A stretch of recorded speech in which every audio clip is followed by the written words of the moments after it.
All right, welcome inside the first of the off-season pods. Justin Ayers.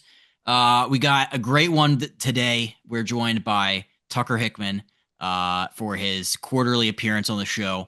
A lot to get into. The off-season has only been a few weeks now, but some news to talk about, some predictions to go over, and some storylines to review. But first, Tucker, how are you? I'm as good as one can be at this time of the year when all we have is NBA, football, no baseball, which is upsetting, but college hoops is fun to watch this year. I'm excited. We It's have that something. middle of the week, like ranked versus ranked college basketball is always there for you. Yeah, Yeah, it's a little bit of a letdown. we only got like 2.5 months to go till spring training though, so it'll buff. Oh man, pitchers and catchers. That'll inject that into my veins. Um, Lot to get into though. World Series a couple weeks ago, but there's already been some signings that have kind of sent shockwaves. There's been some free agents that have moved, and there's been some trades. So we'll talk about all that. But first, we're going to review our 2025 predictions that we did way back when. Um, I'll put the graphic in. We were really wrong. So we each picked a breakout team. We picked Cy Youngs, we picked MVPs, and we did our World Series matchup and winner. I went back and looked at these. Do we even watch baseball?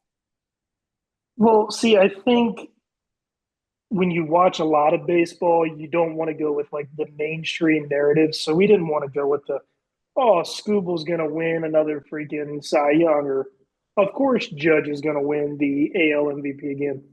We wanted to get those like edgy kind of peripheral guys. We didn't want to be feeding into the mainstream narrative. I think we try to ball knowledge a little too close to the sun. Um, That's what it appears. yeah.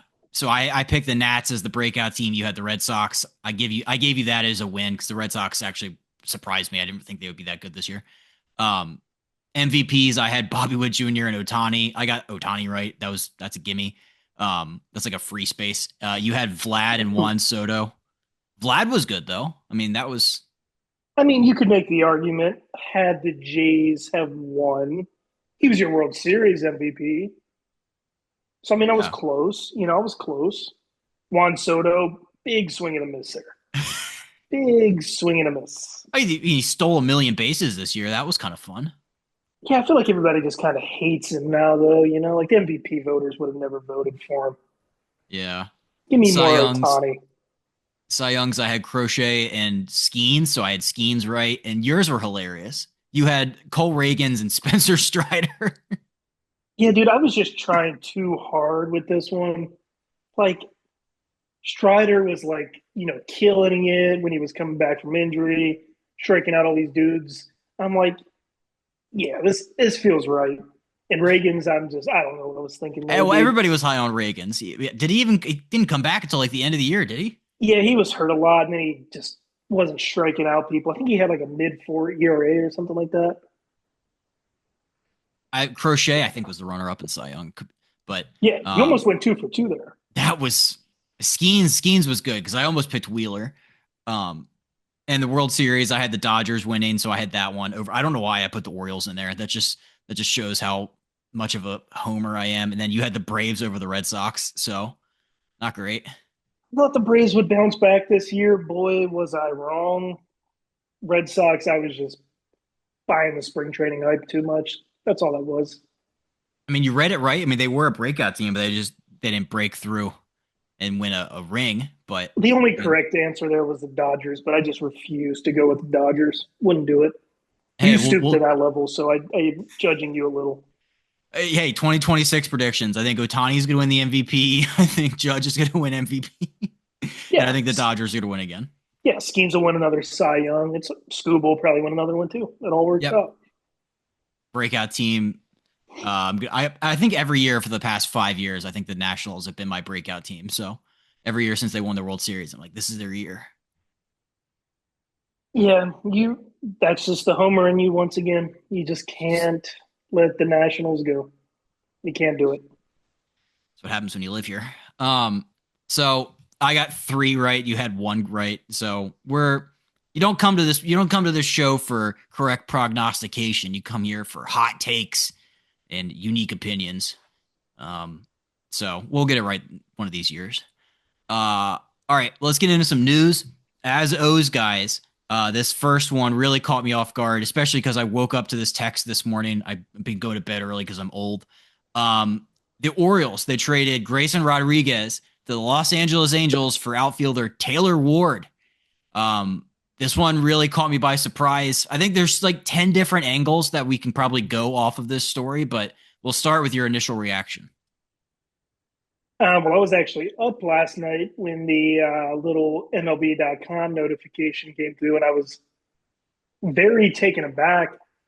Not because I couldn't see Grayson Rodriguez potentially getting traded down the line.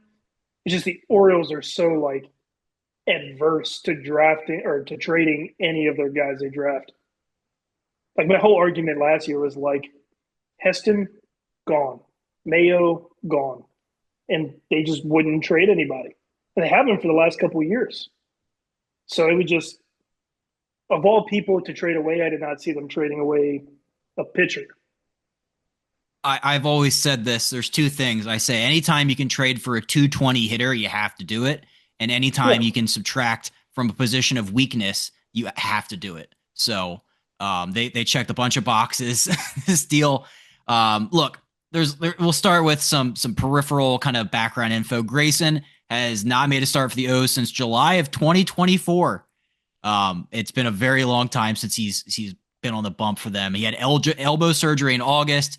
In 2024, he had shoulder inflammation and then that lat that just never would go away. Taylor Ward, on the other hand, had a career high in home runs last year.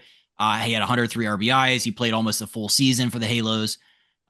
He's a right-handed bat. He's going to make like 13 mil this year. But you're right. It was very surprising to see them subtract from the 1-1 clear area of need for this team was starting pitching, and to take away somebody who we've been saying this for a couple of years now, but has all the upside of a frontline starting pitcher, to trade him away. Especially, the other thing with Grayson too is he has 4 more years of team control left. That blew me away. I didn't realize he had that much left. he's been in the Orioles system since what 2018. Yep, drafted by Duquette in 18. I mean, his injury history is so extensive. I mean, you got to think the Orioles know more about his body than any team out there. So I think what this is telling me, whatever the team thinks, they think he's probably not going to be the same when he comes back. I mean, if we really want to sit through another year of watching him make maybe 5 starts and then have a lat strain the rest of the season, Well, I thought his thing was like he would come back for like 2 months at a time, get hurt for a month, then come back and just like never have a complete stretch. It would just be like little spurts, and then he'd come back and then he'd limp into the injured list again. But I mean, this is like the prevailing like take online is like they must just think this guy's arm is gonna fall off. The only way that makes sense is if you think his health is just like a ticking time bomb. Um, wasn't that one of the so big contributors to Tommy John? Is when you start getting a lot of strains and then you start trying to compensate, and then boom, there goes the ligament. You're getting another TJ. it makes sense to me. He has Right? the body of a guy that like is durable though. He's a big He's dude. huge. He's huge, dude. It's insane. The only thing that concerns me about the trade, like I really do like Taylor Ward. He's like a good, consistent player, stays healthy. I think he's got like a lifetime, like 250 average, 330 on base. It's going to get you 25 plus homers. But are they maybe selling or buying a little too high based off the previous season? I've seen some people like look at he drove in 100 runs last year, and anytime don't give me a player evaluation stat, don't give me RBIs as like, oh look, he drives in a lot of runs. Like that is not the number you look at when you're like trying to determine if a player is good or not. I don't care if he drove in 100. That is so context situational dependent. Like that's just like a lazy fly ball to the outfield's an RBI. Don't give me that that's like a cool stat that we can use to like evaluate somebody. That drove me up a wall when I saw people saying that. But is the fact that he did it on the Angels a little more impressive? Like, do they even have guys on base? I mean, they have guys that Neto, like Trout is still there. They have D Shanuel's probably on base all the time. Like they have guys. So like sorry, that was just a quick aside. That pissed me off when I saw people like, oh, he See, drives in a lot of runs. I disagree with your take on RBIs though, because it shows you if you got a guy on third, you're getting a fly ball in the air. A guy on second base. Maybe you're punching it through the right side to move him up, potentially get him in. I think it's a lot harder to drive in 100 RBIs, but I do see what you're saying. Clutch hitting is not like a separate skill from regular hitting. It's like Fun not. fact, do you want to take a guess at who the Orioles home run leader was last year? Was it Westberg? It was a trick question because it's a three-way tie. Gunnar, Westberg, and Holiday all hit 17 home runs. So I think So this is just an attempt from the Orioles to. I think what really hurt them last year was not having those 40 homers from Santander. And that's when yes. they were winning games, is when they were just out slugging everybody in, what was it, 24. So I think that's what they want to get back to.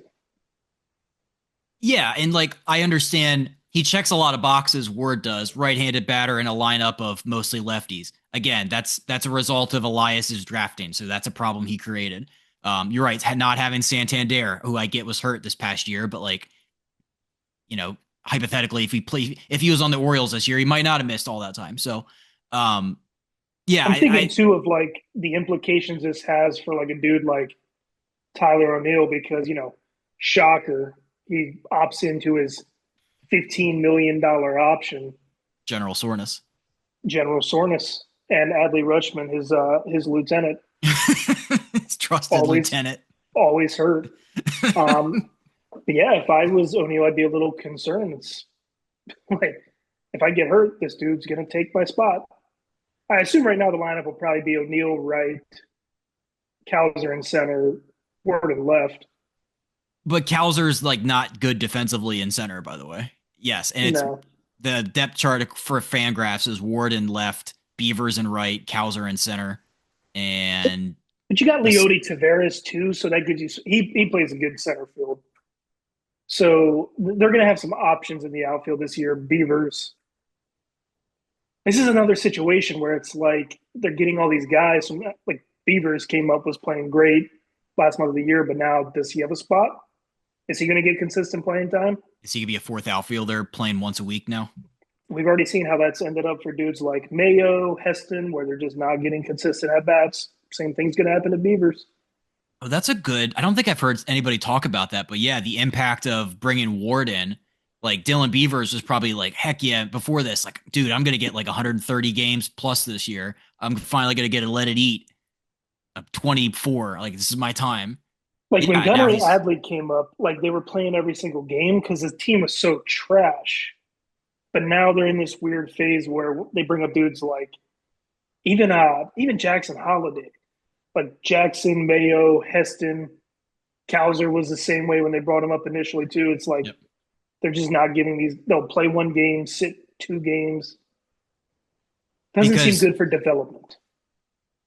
yeah, I'm gonna keep an eye on that. That's officially a storyline I'm gonna follow this year with the Birds is Dylan Beavers' development. Because you're right, if General Soreness takes his spot, like what? Like it's just is it gonna be like Mayo where the fans are like having an outrage? They're like, this guy's hitting a buck 30. I thought he was supposed to be good. Meanwhile, he's playing once a month. So They have all these like 4A merchants, dudes who had like Heston and Mayo rake in AAA.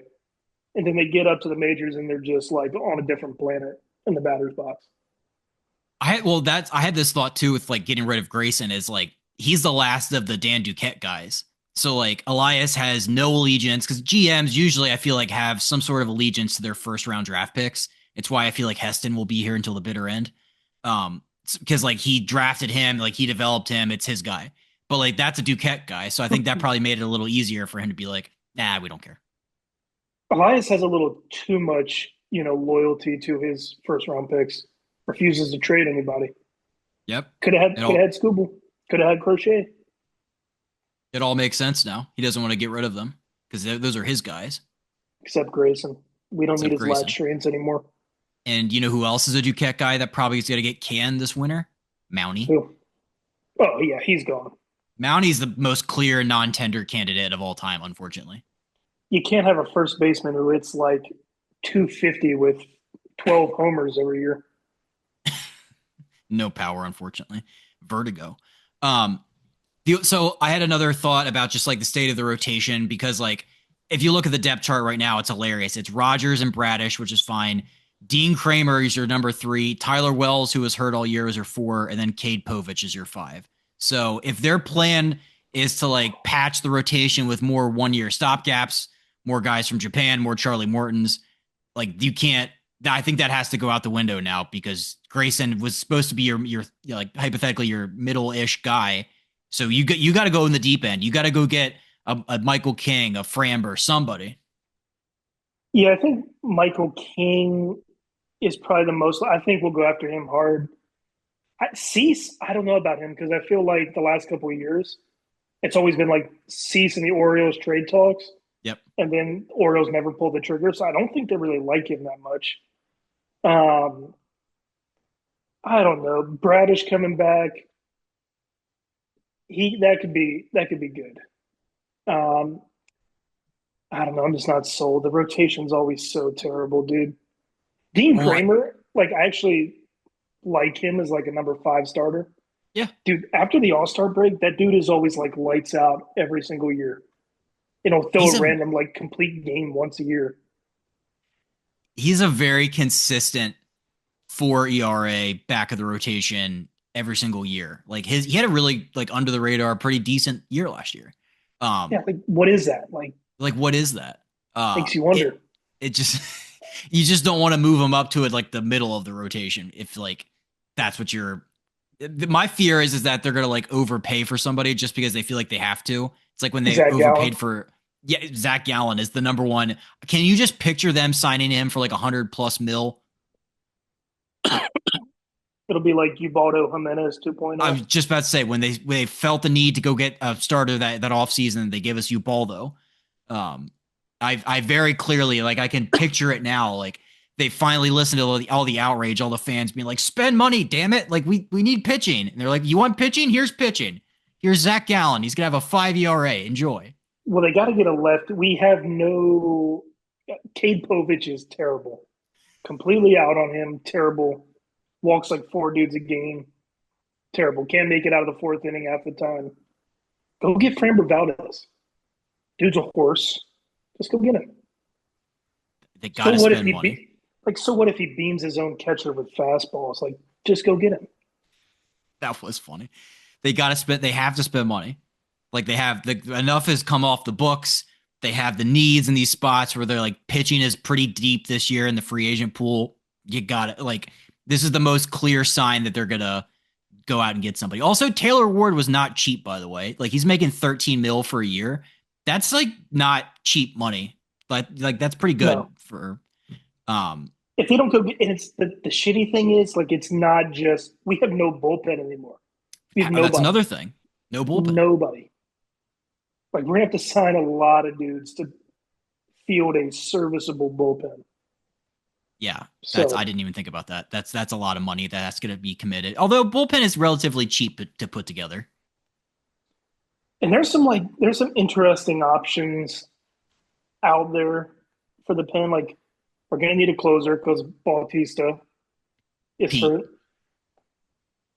You could trade or well sign Pete. sign Pete. Um, Devin Williams is going to be out there for super cheap. Had 1 bad year. Like he could bounce back. Who knows? They got to do something. If they don't do something, the fans are going to revolt.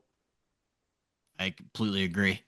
So I think all in all, I think this one, I think I've come around to this trade and I understand it from the O's perspective.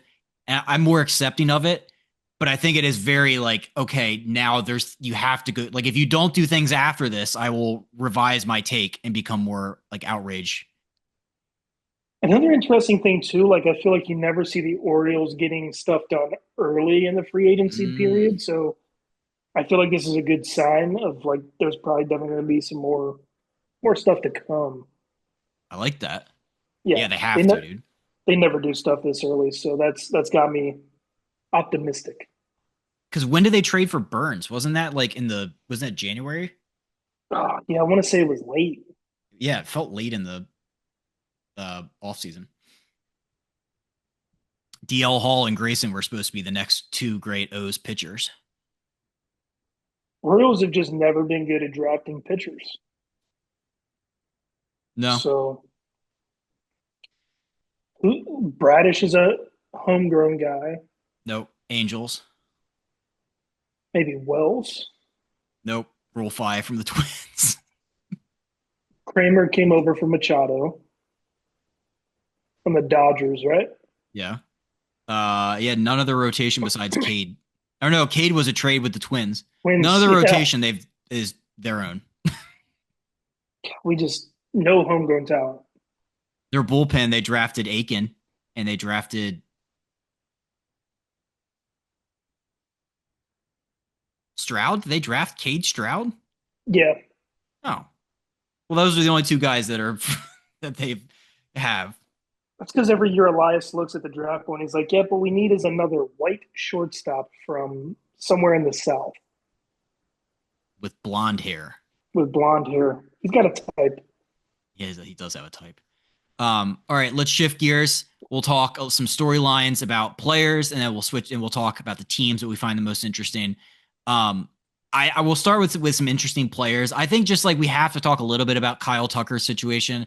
He's the number one free agent in the class. A lot of people are thinking like, man, he's a $400 million man this offseason.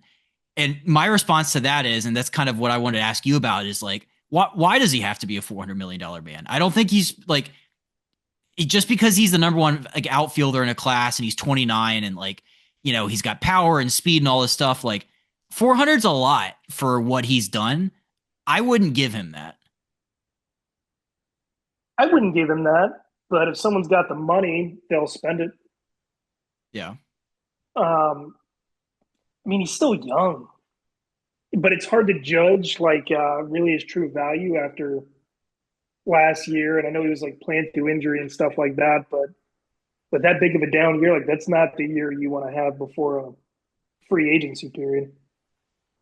No, and it's because he missed 26 games. He had a calf thing, and then he also played through a broken hand, so that maybe impacted some of his like power and some of his like contact stuff. Um, And the but Cubs were like doing some like benching him and like yeah, they did bench him because he was it's not scuffling. and like if he had a broken hand, why didn't they just say that?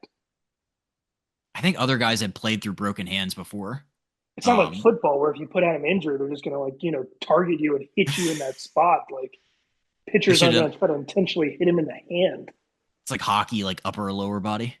The dude's Um, getting all this shit and like everyone's just silent from the organization on what they're doing with him. Like you gotta take it. So like Spotrac, whatever, has like 10 for 400 as like his like market value.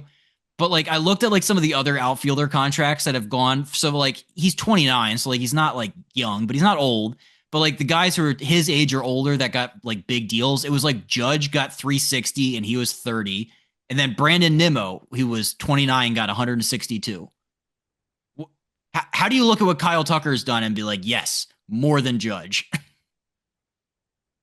well, it's like wasn't it Bryce Harper in that interview where he was asked about Soto's contract and he's like, if you ask me, like Judge should have the highest contract as an outfielder in baseball.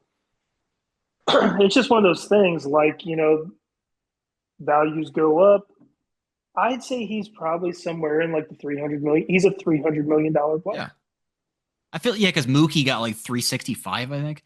So like that's comparable, I guess. But there's also like a lot of it, like there's not every team can afford him. Like the Dodgers, I read from Nightingale was like probably aren't going to sign Kyle Tucker because they need to spend on the bullpen. Both New York teams said they're probably not going to spend on him. So it's like the Cubs can't. So Toronto, the Giants, it's going to be a weird like market, I think, for him.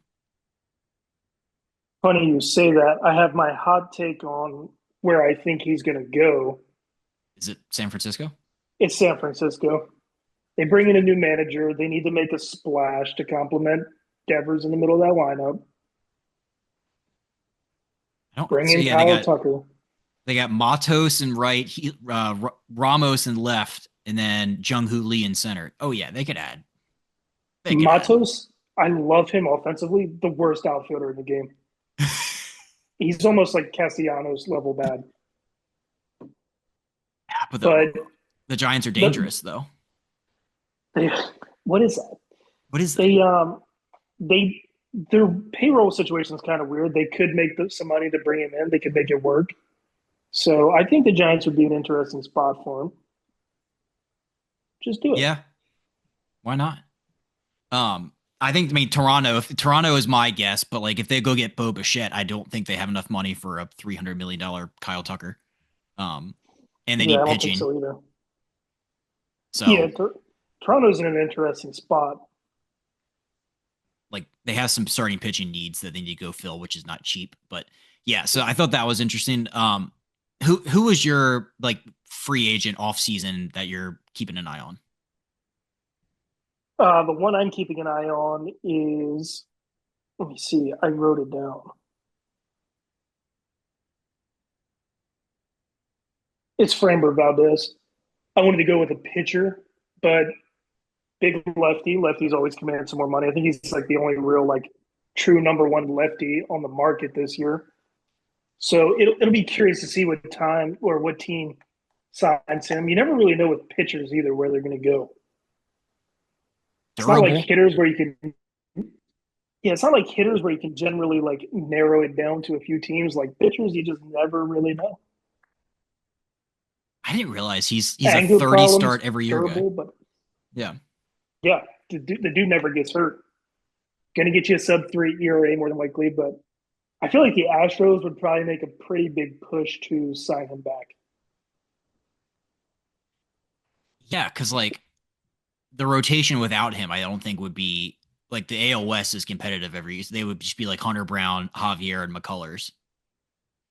I think Hunter Brown having the year he did might prompt them to maybe not bring him back because I think Brown kind of emerged as like a true number one last year. So, but the Astros always have like a good one-two punch at the top of the rotation. So I feel like they'll bring him back. Yeah, I can't imagine them rolling into next year with like, all right, Lance McCullers, who pitched last year to a 6.5 ERA. Here's some big And they innings. got death threats. My other free agent I wanted to talk a little bit about that it's like super interesting this offseason is Pete Alonso because it's just like that will they won't they scenario with him and the New York Mets. So I went back and looked at this because I had to like familiarize myself because I forgot it was like the contract like negotiations with him and the Mets last year were hilarious. They drug out into February. He finally like came back for 2 years, 54, but he opted out of that second one.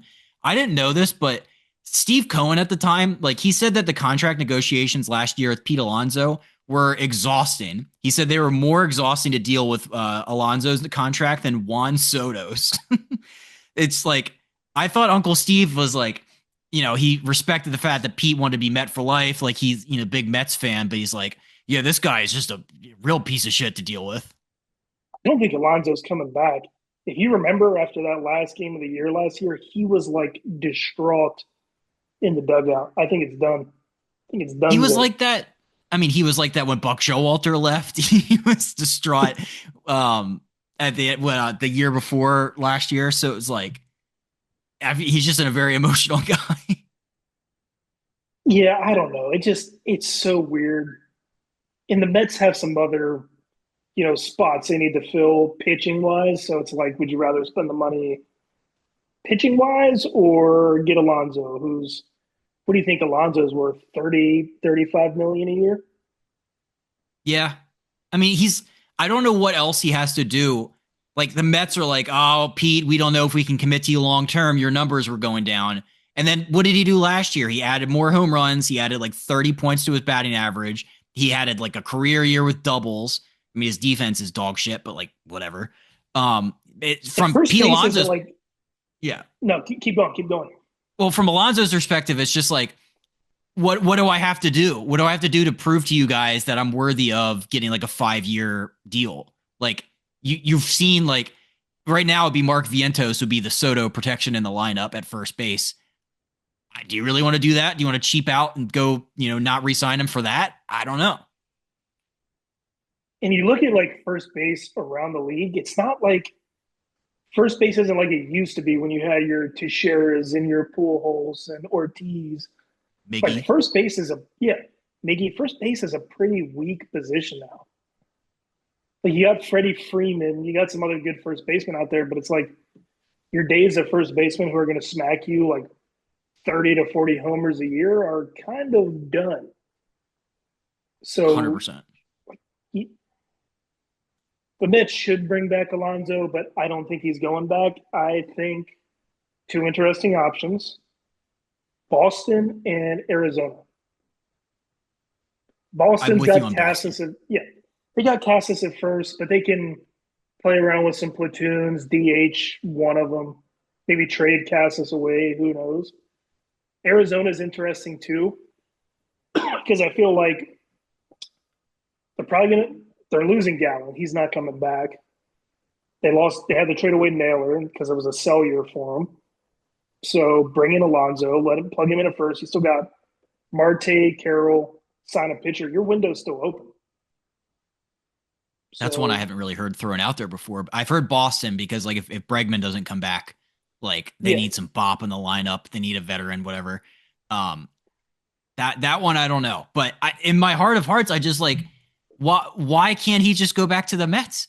Is it the fact that their GM is like an analytics guy who's like, oh, this contract will age poorly, blah blah blah. It's like I thought the whole point of Steve Cohen buying the Mets was like it was a fan with $1 bajillion, like, and he would operate it as like a fan would. So it's like you have your Mets all-time home run leader and Pete Alonso.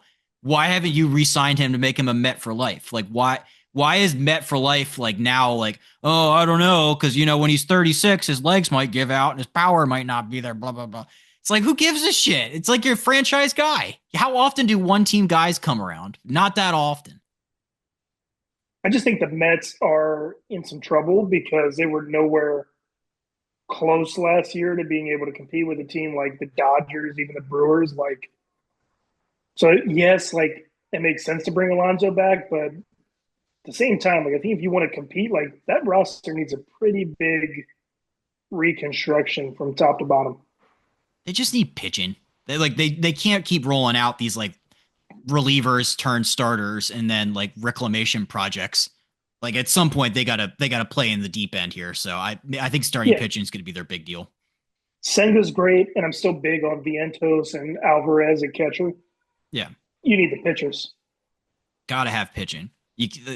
Like Griffin Cannon last year was fine, but like Yeah, that dog's not Peter going to hunt. Peterson and yeah, Holmes petered out because he's not a starter. So yeah, the Mets are in an interesting spot, but they got just bring Pete Alonso back. This is stupid.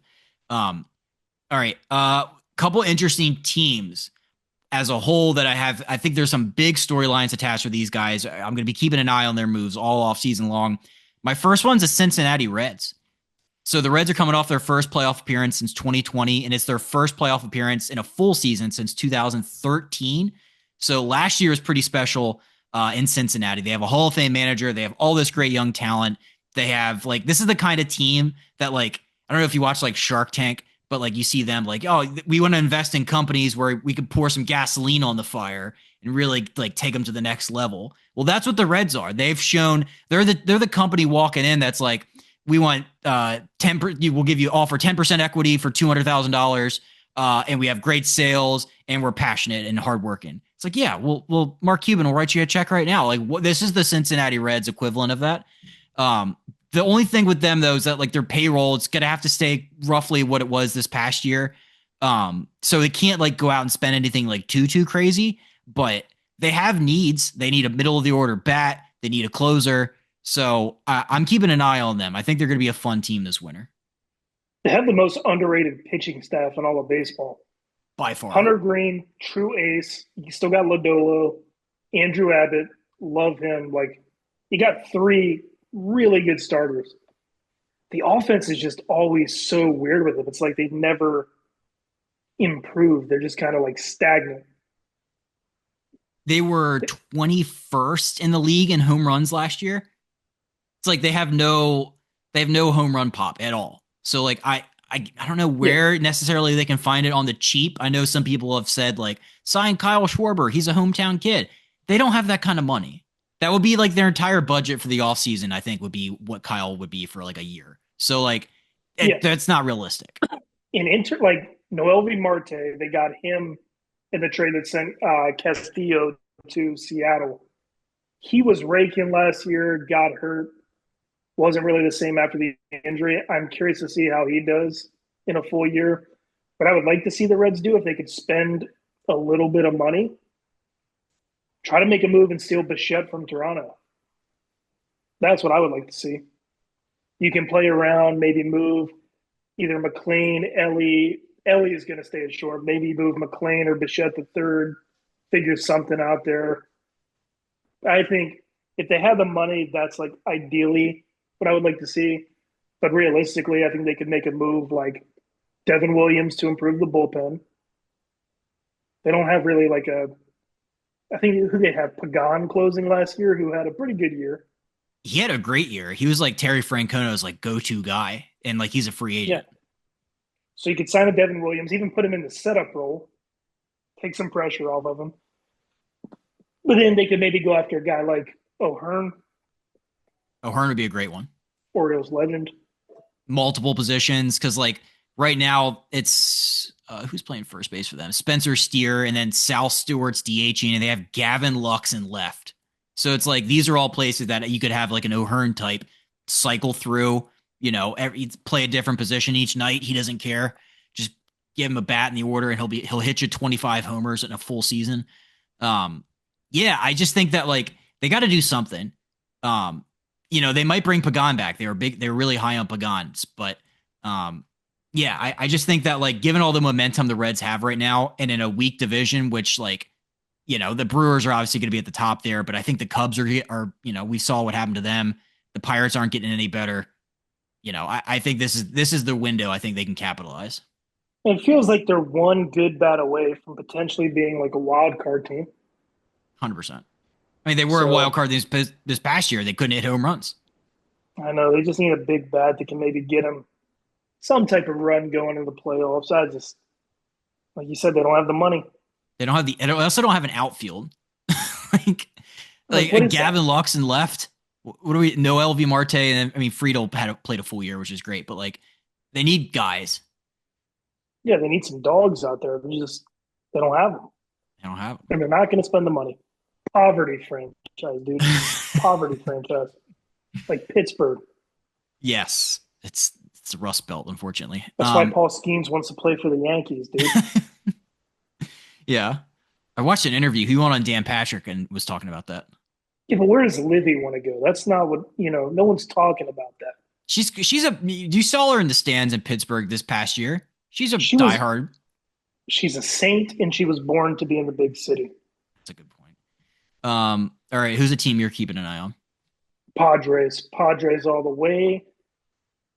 You're going to have a lot of turnover on that pitching staff, compounded by the fact that you got Bogarts just getting broken off with that insane contract that they have to pay him every year so he can suck and be a terrible shortstop and be hurt.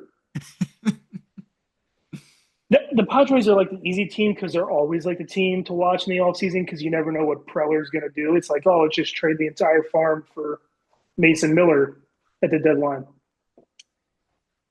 And it just feels like they're in like a little bit of a different spot this year because I don't know, it just feels like they're having to make a lot of reactionary moves to try and fill holes, whereas Preller's more proactive, it seems like. But so he's creative, so it's interesting to see how he's going to play this off season.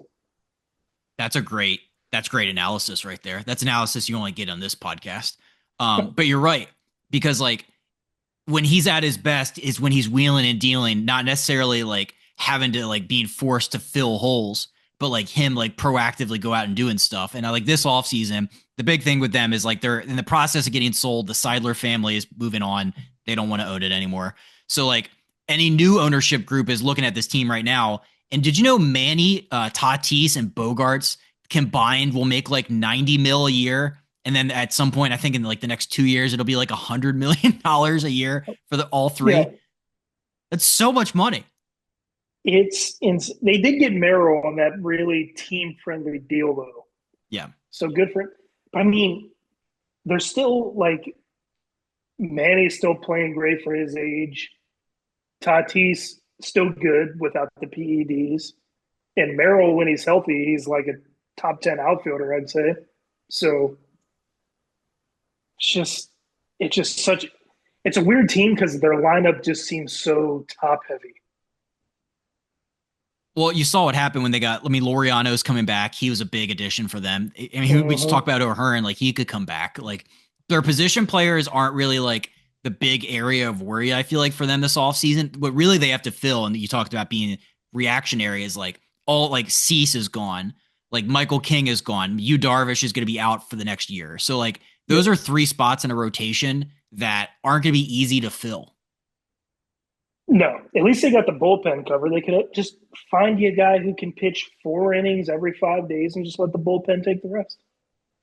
I had this thought too about like trying to fill the rotation because like I've been reading a bunch of articles. It's like, the financial constraints are there. Like they're going to have to get creative and stuff. But it's like, isn't that when AJ Preller's at his best is when he's getting creative? Like when you saw when they signed Nick Pivetta last year and his contract was kind of unique because it was like backloaded so they could kind of like get under some of that tax stuff.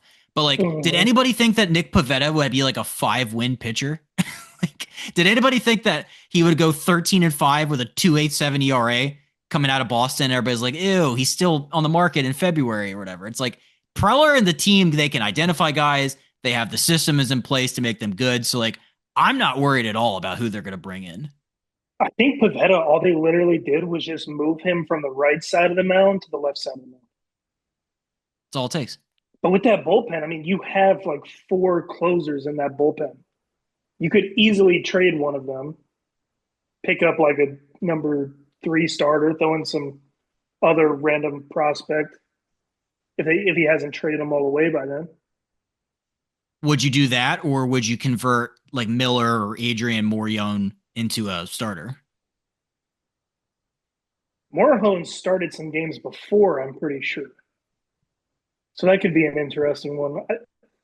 The whole reliever to starter thing is just so hit or miss, though. Like, it's risky. I feel like you got to get another solidified starter somehow. Yeah, that's true.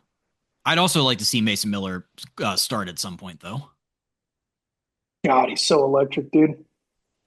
Just like 104 miles an hour on the perfect corner of the plate. Like you're telling me you wouldn't want to see that every fifth day? What do you think he'd throw as a starter? Like, just try to touch 98, 99? I think he wouldn't be triple digits as a starter. Mean, he's got the body. Like, he could easily, that tight bod on him. It's just, Yeah, so like big what and is that? strong. Yeah, like, what is that? What is that? But yeah, it'll be interesting to see how they play it. The other team I wanted to talk about was the Philadelphia Phillies. So the thing with the Phillies is, and this is something that like over the last, I don't know, probably 6 months, I've told you this. I've come around on the Phils. I'm riding or dying with them. They just like their fan base makes it seem like the sky is falling. Like, and the media will tell you that like their window is closed. All these free agents this offseason, there's no way they can replace them. Like, that's it. Pack it in. We're done. All these guys are old now. It's like, what are we doing? Like, they act like they don't have an owner that's like willing to spend money, and they don't have like a GM that's willing to use it, when both of those are not the case.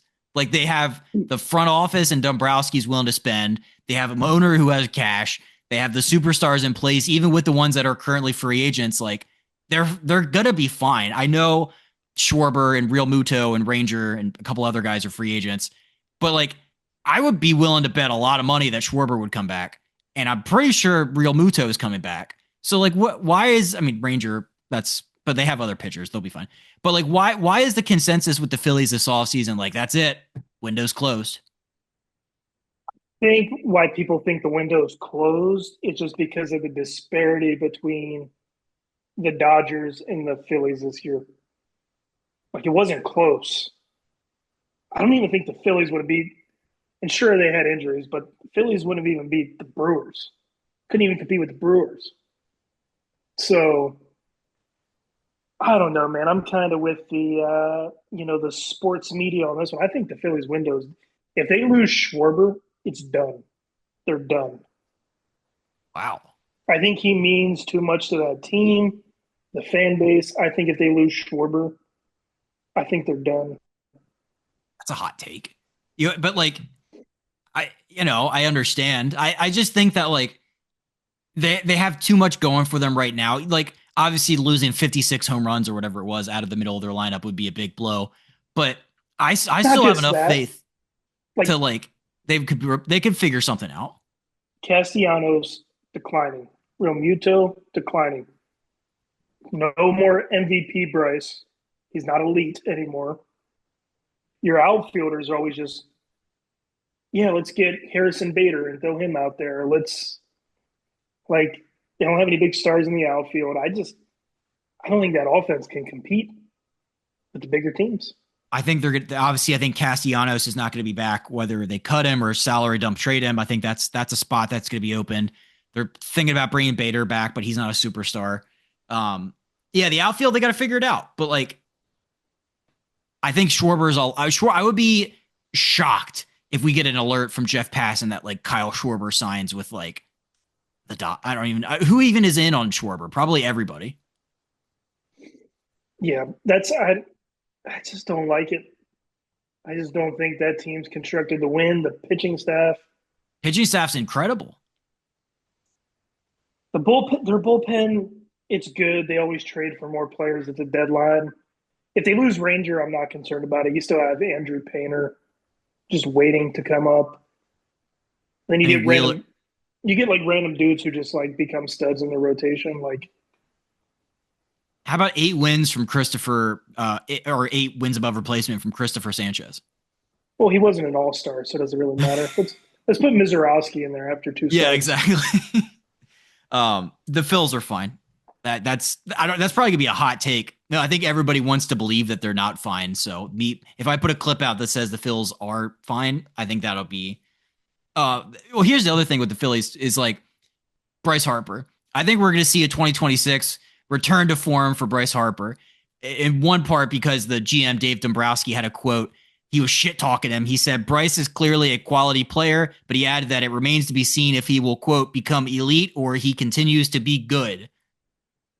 Why is he out here just dropping mean shit talk about his like most like his expensive player, his like franchise guy? Why is he like I don't understand his thought process there.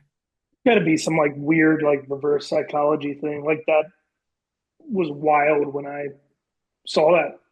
Why would you say that? It does like I get that Bryce was hurt and like his power's down, but like it's Bryce freaking Harper. He's only 33. Like I have a lot of faith in him. And he's a Gold Glove freaking finalist at first base. Who saw that Mm-hmm. coming when he moved over there a couple years ago? Everybody's like, "Oh, he's bumbling the ball over there." But now he's like a great defender. So like the Phils are fine. The other thing about Harper is that like have you seen the way he looks now? Yeah, like kind of like he moved to San Francisco and like got on meth or something. So the photo came out. He put a TikTok out. I don't even know if it's still up anymore, but he had like the Fear of God baseball hoodie on. But like he has like a Sam Elliott mustache with a little like soul patch. His hair's all disheveled. And just like seeing the responses on Twitter from people saying what they think he looks like were hilarious. It was like he looks like a drug addict in Kensington. He looks like a homeless guy outside of a Wawa asking for change. Looks like he does construction. It's all great. Yeah, he just got to get back to being elite Bryce. Ever since he His t- started ever since he started baking, his TikToks that's are good though. that's when he dropped off though. I remember when he first started doing TikToks and he was doing like the you know how you have like the like you have the blind rank stuff. He was doing like blind rankings for like college football teams, and we're like, is this the real Bryce Harper? Like in the clubhouse, like I like Clemson at number 8. Like what am I watching? Exactly. Um, Phils are fine. Who's your other team that you want to talk about really quickly? The other team I had was the Mariners. Like short and simple, like probably the best rotation in baseball. Just go get another bat. Like Raleigh and Rodriguez can get it done. Rodriguez is just can't figure it out. It seems like for half the year. Just go get another bat. You're probably going to lose. You re-sign Naylor, but you're probably going to lose Suarez. Just go find somebody. Pitching's coming back. This whole like the whole rotation I feel like is coming back, and there's some even room because like Gilbert only had 25 starts. Kirby only had 23 starts. You got to figure if they come back and give you more, that's a huge bonus. I was reading about like their GM and their president of baseball ops were like, we have a lot of room to play with. Like, there's a lot of stuff they can do. Yeah, I think Um, they have 35 million in spending capacity. And another interesting thing about them, like they have some trade pieces, like Colt Emerson, second base shortstop. You got Harry Ford, big catching prospect, who's never going to see the field because of Raleigh. So catching market's pretty weak. Go trade for a bat, dude. I was reading about the market because like Real Muto is like the number one clear starter level caliber like catcher available in free agency. It drops off heavy after that. It Yeah. is like Danny Jansen, I guess, would be Elias Diaz, maybe. Like there's not a ton out there. Gary Sanchez. Ugh. So if you're a team that needs a catcher, I don't see why you wouldn't try to call the M's right now and try to get Harry Ford. Yeah, like the Mariners just need to do something. They have money. They got trade pieces. They don't need to touch the pitching at all. It's just the offense. You can't have who do they have out there? Victor Robles. Yeah, he's in right. Yeah, J Rod and Randy. this isn't 2011. You can't have some random dude hitting like 190 in the nine spot in your batting order and win. That's a fun team. I didn't know they had all this like flexibility and like I mean they're like middle of the like pack in terms of payroll, but I don't see why they can't spend a little like even more than what they have been doing. Um, Thinking long term though, like if they do spend some money, they're going to have some big problems when your dudes like Wu, Gilbert, when all them start hitting the market, they're going to be in trouble. that is true. But Um, it's going to be good for all the teams who need pitching in like 1 or 2 years from now. well, I feel like every year there's like some teams that are like they have so much pitching that they just get linked at trade deadlines. It's like the Pirates. It's like, ooh, does somebody want Mitch Keller? We have other ones. Jared Jones this year too. It's like they anytime you have too much pitching, you immediately get like articles written like which one of their arms could they trade away? I mean, we saw it with the Reds. They're like Hunter Green on the move? Question mark. We're like, what? No, If the Pirates really wanted to win, the fan base would crucify them. They would probably bring in no money for anything, but just trade away Paul Skeens and just get the maximum haul you can get. got to sell tickets though. Got to Uh, sell jerseys. You got to sell season tickets. yeah, but think about it. You sell Skeens, and then like 2 or 3 years from now, when all those dudes are playing and you're actually winning games, maybe that'll drive some sales. I can clearly see why they're going to hold on to him until the very bitter end. And then Uh, they're going to trade him last year and probably still get a massive haul. we've seen how desperate teams are for pitching. All right, let's do last thing. This is kind of like I called it like news and rumors that like made me scratch my head. Kind of a wordy title, but just kind of like things you get seen floating out there. Like this is a big time of year on Twitter where you'll see like insiders throw out random BS, and you're like, really? Any ball nowhere would immediately say that's not going to happen. So, this I think this first one is probably like the one. Like, there's no way in hell this is ever going to happen. But how about Jeff Passan tweeting that the Pittsburgh Pirates had interest in both Josh Naylor and Kyle Schwarber? In what world would that ever happen? Uh, I fully believe it. I think the Pirates news just came out. Paul Skeens said he wants to play for the Yankees. At some point, the Pirates are going to have to try to do something to entice Paul Skeens to want to stay there. I think there's that. Well, their owner and GM have said that they have like I think $40 million worth of payroll flexibility this winter, which sounds like a lot, but that just gets them back to what everybody else is spending. So like, don't be like, wow, they're going to really blow the budget. It's like no, they're getting back to like the baseline of what a team should spend. But I thought about this too, and somebody tweeted this. Do you remember last year when the Athletics were like they signed Brent Rooker to an extension, they signed Luis Severino to this big deal, and people are like, has Oakland turned a corner? Oakland have the Athletics turned a corner and actually going to be like an actual franchise? No, it's because the MLBPA was about to file a grievance because they were collecting revenue sharing money and then not spending it, which is apparently you can't do that. So I think there might be some like trying to get out of a grievance that could potentially be filed by the Players Association And that's why Pittsburgh is like, they offered Josh Naylor $80 million. Like that would be twice what they've ever offered a free agent. But Francisco Liriano got like 39 million 10 years ago. So I don't see why they would now all of a sudden be like, hey, Josh Naylor, how about 80? What? No. But we can be sure of one thing: whatever Pittsburgh's motivation is, it's not to win ball games. No. Which is Like, sad. That's like, so sad. yeah, whatever the motivation is, it's not to win. No, of course not. Whether it's to keep their star pitcher happy or to keep the Players Association off their ass. Like at the Yeah, end of the day, though, winning games is at the bottom of their list of to-dos. 100%. It's so fucked up. Um, yeah, that blew my mind. Like I do think they are going to sign some people, but it's going to take a very specific type of free agent who doesn't care about winning, just wants a paycheck, but is also good enough to get like a pretty decent contract. I don't know who fits that, but it's very narrow.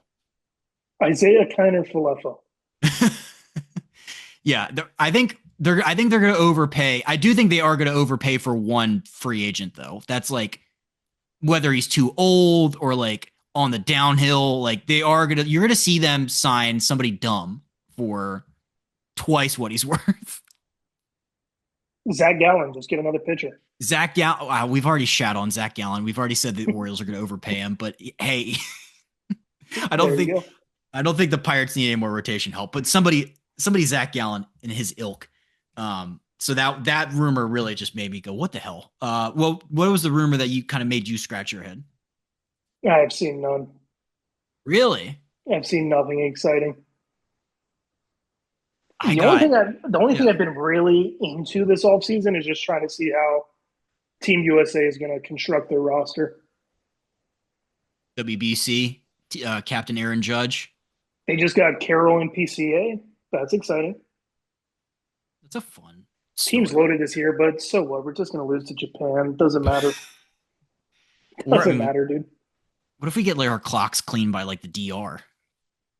Nah, we wouldn't lose to them. We're just going to let Otani strike us out, bottom of the ninth. What about I had this other one written down, but just like I saw it was Bob Nightingale's been on a heater this offseason about just like reporting stuff, like his like giant USA Today columns. He had in a list of potential like trade people, guys who could get traded, he had Fernando Tatis Jr.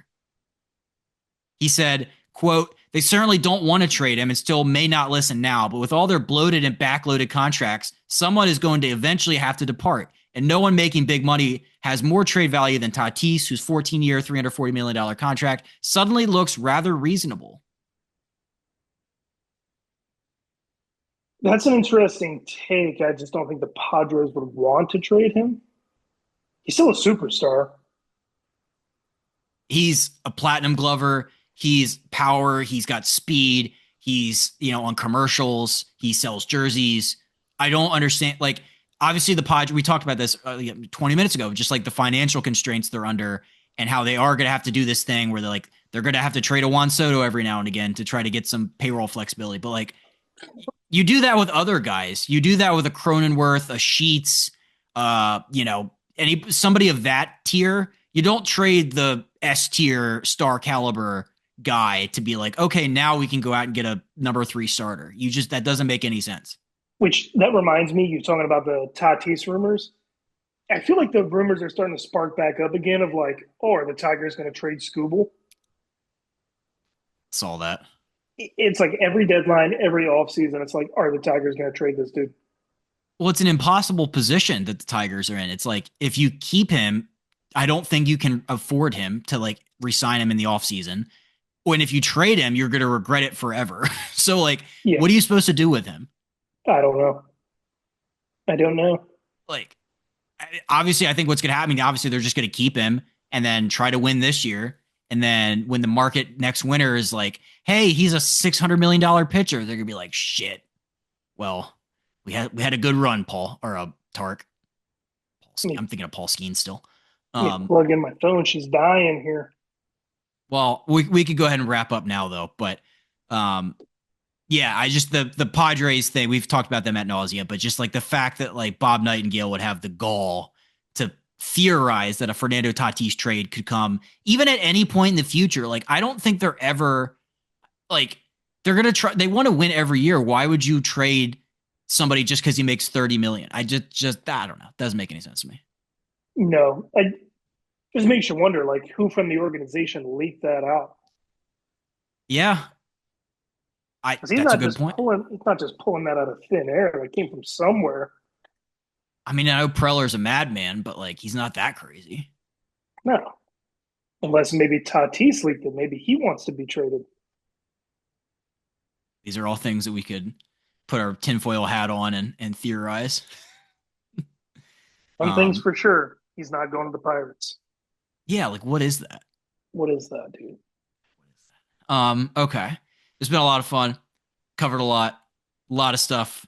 The off seasons, I tell people this all the time. Like baseball off season, it's the best of all the four major sports.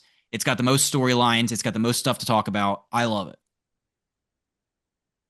Yeah, it's not like basketball where you're just waiting for some like random superstar to tell them that like, hey, I don't want to play for this team anymore, trade me, or I'm just gonna, cause a scene on Twitter. Yeah. Baseball's more exciting. And it's like you get like spurts. Like you get like the owners meetings. You get like all these like the different parts of the calendar that guys can get moved and traded around and stuff. So it's like it is that all is the peak. Like turn your Twitter notifications on for Jeff Passan, unless he's talking about the Pirates being interested in Kyle Schwarber. In that case, you just disregard that. Disregard. Disregard. Love that. All right, man. It's been a lot of fun. We'll have to do this again sometime in the off season. Will do. Happy to always join you for our quarterly pods.